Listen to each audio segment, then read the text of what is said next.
Hi, I'm Harold Forbis. Welcome to OneVoiceWorship.org. We're going to start a study today called the Levite Principle, and I'm making good on a promise that I've made for some time to my several of my worship leader friends. And we're going to study the life of the Old Testament Levites and how that relates to worship leading today in the house of God. This study is primarily going to be geared towards worship leaders, worship teams, musicians and singers. And but if you are a Christian, you're a worshiper, you love to worship God, I think you'd find it helpful as well. And please feel free to join us. When I mentioned the Levite Principle, I can kind of sum up this whole study by saying the principle of the Levites is that they were a serving family. Those two aspects of what they did probably sum up the bulk of our study and what I feel like are the most important thing that we can gain from looking at the life of the Levites in the Old Testament. And in over 20 years of studying the pattern of the Levites as it relates to worship ministry, I've really found it to be a big help in my own personal life.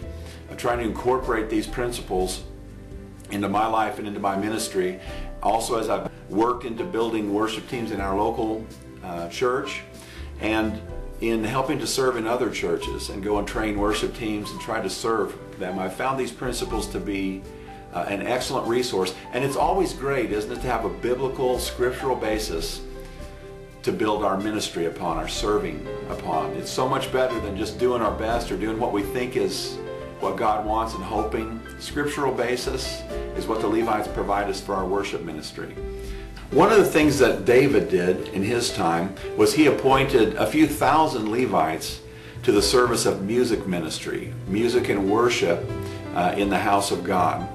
And he had in his heart, and God put in his mind, a design for a permanent structure, a permanent building as a dwelling place for the presence of God among his people. And he wasn't going to build it in his time, but for 40 years from that point forward till the day we find in 2 Chronicles 5 where Solomon, his son, had actually built this temple. They made plans. They had an order of service that was going on in a temporary tent while they built the temple. And the Levites were serving in this capacity all of that time. In 2 Chronicles 5, they've made the preparations. They've built the building. Now they're dedicating the building.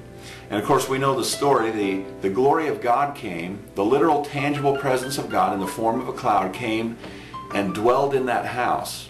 He was pleased with the unity that he found as we see leaders, priests, and Levites all leading, serving, and sacrificing together with the nation of Israel. The unity that was found there in their worship pleased God to the point that He came tangibly and dwelt there, to the degree that the priests were overwhelmed by the presence of God and could not stand and minister any longer. Now there's a pattern there. We want God to come and dwell in His house, in the church, because it's His house, right? We want Him there. That's what the church is, not the buildings now, but the life-joint relationships that we have with one another, individually and corporately in our worship as we praise and declare who He is, what He's done, how great He is. His desire, and therefore our desire, is that He would inhabit our praises. And so we're going to look at how the Levites facilitate and play a part towards that end.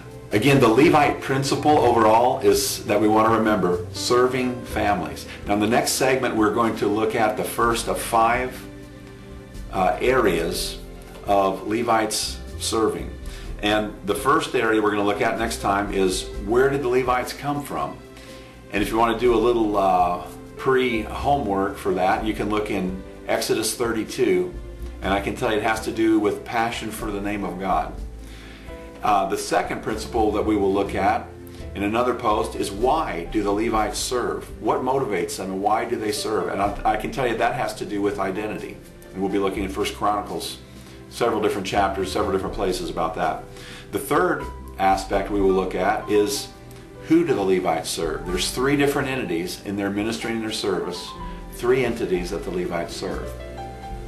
So where do they come from? Why do they serve? Who do they serve? Fourthly, we'll look at, how do they serve?